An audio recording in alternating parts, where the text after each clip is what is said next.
오늘 새벽에 함께 볼 말씀은 잠언 16장 31절에서 33절까지 말씀 한 목소리로 읽겠습니다. 백발은 여호와의 면류관이라 공의로운 길에서 얻으리라. 노하기를 더디하는 자는 용사보다 낫고 자기의 마음을 다스리는 자는 성을 빼앗는 자보다 나으니라. 제비는 사람이 뽑으나 모든 일을 작정하기는 여호와께 있느니라. 아멘. 오늘 예물 드리신 분이 있어서 잠깐 기도하겠습니다. 사랑이 많으신 하나님 아버지 감사합니다. 이 세상에 귀한 생명으로 보내주신 아들의 생일을 맞이하게 해주시니 감사드립니다. 하나님의 말씀을 향한 사모하는 마음을 주시옵고 영적인 눈을 열어 주시옵소서. 그리스도를 구주로 영접하는 은혜를 베풀어 주시옵소서. 주님, 간절한 감사의 제목, 기도의 제목, 또 생일 감사의 예물 하나님 올려드립니다. 예물 기뻐 받아주시고 그대로 응답되는 역사가 있게 하시고 아들의 마음에 감동 주셔서 예수 그리스도 앞에 나올 수 있도록 주님께서 주장하여 주옵소서. 응답 주실 줄 믿사옵고 거룩하신 예수님의 이름으로 기도하옵나이다. 아멘. 할렐루야. 새벽에 오신 여러분들 환영합니다. 오늘 말씀 보면 백발은 영화의 면류관이라 그런 이야기가 나옵니다. 어제 수요 저녁 예배를 드리는데 거의 80% 이상이 다 백발이시더라고요. 연세 드신 분들이 많이 나오셨습니다. 근데 이 백발이 면류관이다 라고 하는 거 볼 때에 우리가 성경대로 좀 생각하고 바라보면 좋을 것 같습니다. 어르신들 보면은 이 사진 찍는 거나 이런 거를 좀 싫어하세요. 나이 든 모습을 보기가 좀 불편하신 것이죠. 그런데 백발은 영화의 면류관이다 라고 오늘 성경 말씀은 이야기합니다. 그러니까 오랜 세월을 살아온다는 것, 그것도 하나님이 주신 은혜라는 것이죠. 어떻게 백발까지 그렇게 살아올 수 있었느냐? 공의로운 길을 걸었기 때문에 그렇다라고 성경은 이야기합니다. 어르신들 보면 참 지혜롭습니다.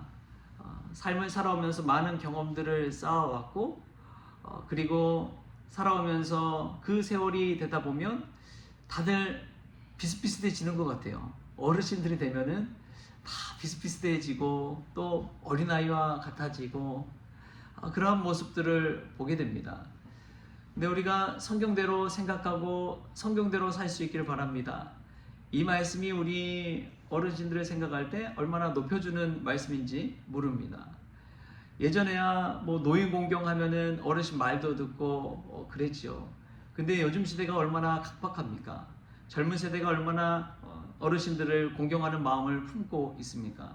점점 희미해져가는 시대 속에서도 하나님의 말씀 따라 산다는 것은 그 백발의 면류관을 인정해 주는 것이고 존중해 주는 것이고 또 그 말씀대로 그대로 믿는 것인 줄 믿습니다. 우리가 이 말씀 생각하면서 이 노년의 시대에 살아갈 때에 나는 정말 영화의 면류관을 받은 사람이구나, 그런 은혜로운 마음 가지고 살아갈 수 있기를 바랍니다. 또 보면은 이 32절에 참 귀한 말씀이 나옵니다. 우리 32절 말씀 같이 한번 읽어볼까요? 시작. 노하기를 더디하는 자는 용사보다 낫고 자기의 마음을 다스리는 자는 성을 빼앗는 자보다 나으니라. 아멘. 인생을 살다 보면 우리의 감정을 뒤흔드는 수많은 일들을 만나게 됩니다. 억울한 일도 있고요, 화가 나는 일도 있고요, 조급해지는 순간들도 찾아옵니다. 내가 하지 않았는데도 불구하고 누군가에게 싫은 소리를 들을 때도 있는 것이죠. 세상에서는 힘으로 권력으로 빼앗는 자들을 용사라고 부릅니다. 그러나 하나님의 기준은 다릅니다. 그러한 세상의 용사보다도 더 탁월한 사람은, 정말 진짜 강한 사람은 자신의 감정대로 살아가는 것이 아니라 하나님의 말씀 안에서 patient, 인내하는 사람을 뜻합니다. 인내할 줄 아는 사람, 참을 줄 아는 사람, 그 사람이 용사보다도 더 강하다는 것이죠. 또한 성벽을 무너뜨리는 것보다 내 안에 이 감정을, 자기의 마음을 다스리는 자가 더 낫다고 이야기합니다. 여러분, 성을 빼앗으려면 얼마나 어려운지 모릅니다. 이 성을 지키는 사람의 10배 정도 돼야지, 공격하는 숫자가 10배 정도 돼야지 그 성을 빼앗을 수가 있다고 해요. 얼마나 어려운 일입니까? 지키는 사람은 쉽지만 공격하는 사람은 10배나 더 큰 수고를 해야 되고 더 많은 힘을 쏟아야지 성을 빼앗을 수가 있습니다. 그런데 그 성을 빼앗는 것보다 자기의 마음을 좀 다스릴 줄 아는 사람이 더 낫다는 것이죠. 여러분, 여기서 우리가 좀 생각해 볼 것이 있습니다. 그것이 뭐냐면, 용사나 성을 빼앗는 자는 가시적으로 어떤 과시하고 드러나는 것들이 있습니다. 그러나 노하기를 더디하고 자기 마음을 다스리는 자는 잘 보여요, 안 보여요? 이 마음과 성품, 이것은 잘 보이지 않습니다. 언뜻 봐서는 몰라요. 근데 시간이 가면 갈수록 보여주는 것이 자기 마음을 다스리고 절제하는 사람입니다. 여러분, 가정 안에서도 마찬가지잖아요. 자녀들을 키울 때도 마찬가지잖아요. 얼마나 참고 인내하기가 어렵습니까? 얼마나 욱욱할 때가 많아요. 그럼에도 불구하고 성경은 오늘 우리에게 분명하게 이야기합니다. 자기의 마음을 다스리는 자는 성을 빼앗는 자보다 나으니라. 오직 성령님께서 우리의 마음을 붙잡아 주실 때 우리가 참고 인내하고 또 결신할 수 있는 줄 믿습니다. 우리 스스로 참으려고 하면요, 얼마 못 가더라고요. 자기 성질에 못 이겨서 그냥 물을 쏟아버리고 화를 쏟아버리고 분노를 쏟아버리는 게 우리 인간의 마음입니다. 그렇기 때문에 성령을 의지하며 나아갈 때 참고 인내할 수가 있는 것이죠. 성령의 사람만이 자신의 기질을 넘어서서 하나님의 성품대로 참고 인내하며 견딜 수가 있는 것입니다. 여러분, 예수님의 사역을 봐도 마찬가지죠. 저는 부활하신 예수님의 마음을 생각해 보면 어떻게 그러실 수 있었을까, 그런 생각이 듭니다. 십자가 질 때 제자들 다 배신하고 도망치잖아요. 자신의 곁에 있는 사람들은 여인들 뿐이었잖아요. 그런 예수님이 부활하셔서 제자들을 찾아가십니다. 찾아가셨을 때, 야, 이놈들아, 어떻게 나를 버려두고 그렇게 도망칠 수가 있느냐? 너희들은 그렇게 믿음이 없느냐? 훈계하고 책망하고 화를 내셨을 것 같은데, 예수님은 그러지 않으셨잖아요. 너에게 평강이 있을지어다, 너에게 평강이 있을지어다 하고 다시금 제자들을 찾아가 주시고 불러주시고 사명을 맡겨 주셨습니다. 예수님이 이 부활하셔서 제자들을 볼 때 인간적인 눈으로 본 것이 아니라 하나님의 성품대로 또 하나님의 사명을 그대로 맡겨 주신 것이죠. 얼마나 그 마음에 인내하고 참는 마음이 있었을까요? 여러분에게 싫은 소리하고 모욕하고 여러분들을 누르고 힘들게 하는 원수를 어떻게 사랑할 수가 있겠습니까? 인내하는 마음 없이는 사랑할 수도 없는 것이죠. 사랑하는 성도 여러분, 오늘 하루 자기 마음을 잘 다스리고 인내할 수 있는 자가 될 수 있게 바랍니다. 여러분이 그러한 인내의 사람들 될 수만 있다면 여러분들은 성을 빼앗는 자보다 나은 사람입니다. 세상이 용사라고 지켜 세우는 사람들보다 나은 사람입니다. 할렐루야. 우리가 그러한 사람 되어서 어디서든지 또 승리하고 인내로서 무언가를 이뤄갈 수 있는 저와 여러분 될 수 있게 바랍니다. 인내 없이 되는 것은 없습니다. 공부도 마찬가지죠. 결국에 승리하는 사람은 인내하는 사람이더라고요. 제가 박사학위 공부를 하는데 60세 이상 되는 어르신이 박사학위 공부를 하세요. 결국에 박사학위를 따더라고요. 여러분, 어떻게 그럴 수 있습니까? 40세만 돼도 그냥 뒤돌아서면 가물가물해져 가고 기억력이 떨어져 가는데 60세 이상 되신 분이 박사학위를 딴다? 이거는 진짜 어려운 일입니다. 근데 그분이 인내로서 계속해서 참고 견디고 도전하고 공부하고 끊임없이 하니까 결국에는 박사학위를 따더라고요. 여러분, 우리가 믿음의 박사학위를 딸 수 있길 바랍니다. 끝까지 인내하고 기도하고 또 하나님 앞에 나아감으로 순종함으로 결실하고 또 아름다운 믿음의 면류관을 얻는 저와 여러분 될 수 있기를 주님의 이름으로 축복합니다.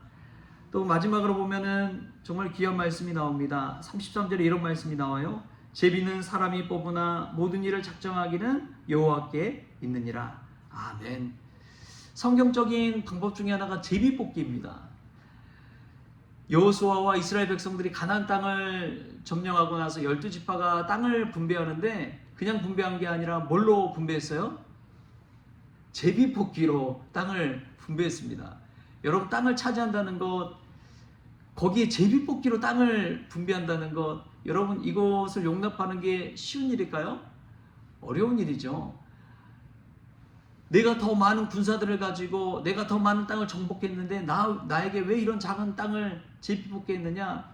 불평 불만이 생겨나지도 않겠어요? 인간적인 마음으로 볼 때 그런 마음들이 많이 있을 것입니다. 근데 어떻게 제비뽑기를 그대로 받아들일 수가 있을까요? 그것은 하나님께서 하신 것이다 라는 그런 믿음이 있기 때문에 그렇습니다. 사람이 제비는 뽑지만 그 모든 일의 결국 결과와 작정하시는 분은 여호와 하나님이심을 믿는다는 것이죠. 지난번에 우리 안양 중앙교회 장로 임직 예식을 갔는데 한 목사님이 그런 간증을 이야기하시더라고요.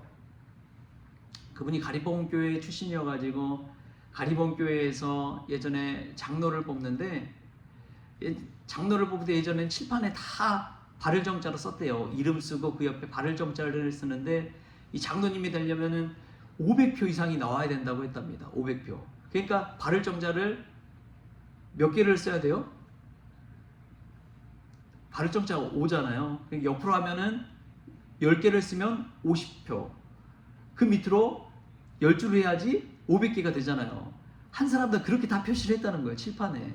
얼마나 어마어마한 일입니까? 그런데 이제 거의 장로를 다 뽑았는데 한 사람의 표를 보니까 잘못 세가지고 9줄인데 10표로 그렇게 센 거예요. 9줄이면은 450표잖아요. 그래서 장로님이 될 수 없는 표인데 장로가 되었다고 발표를 해버린 거예요. 그러자 어슬렁어슬렁 하고 있을 때 그때 수석 장로님이 나와서 칠판을 다 지워버렸답니다. 칠판을 다 지워버렸대요. 그리고 그 9줄이었던 그분도 장로님이 됐대요. 아무도 이런 방구도 말 한마디 없답니다. 그 중에 한 사람이라도 성도님들 중에서 법이요라고 이야기했다면 다시 처음부터 투표를 해야 할 판이에요. 근데 아무도 이런 방구도 하지 않고 그분이 장로가 되었다는 거예요. 여러분, 하나님이 결정하시는 것은 그와 같습니다. 사람이 볼 때 좀 흠이 있어 보이고 부족해 보이고 할지라도 하나님이 작정하시면 되는 거예요. 저와 여러분도 마찬가지입니다. 저와 여러분 직분받은 것도 자격이 있어서 믿음이 있어서 그런 것이 아니라 하나님께서 작정하셨기 때문에 그런 것인 줄 믿습니다. 그 믿음으로 맡겨진 사명 잘 감당하시고 오늘도 믿음 안에서 살아가는 저와 여러분 되시길 바랍니다. 그리고 오늘도 기도하십시오. 하나님, 오늘 내가 여러 가지 일을 하지만 모든 일의 결과를 주장하시는 분은 하나님이십니다. 하나님께 내 모든 것 맡깁니다.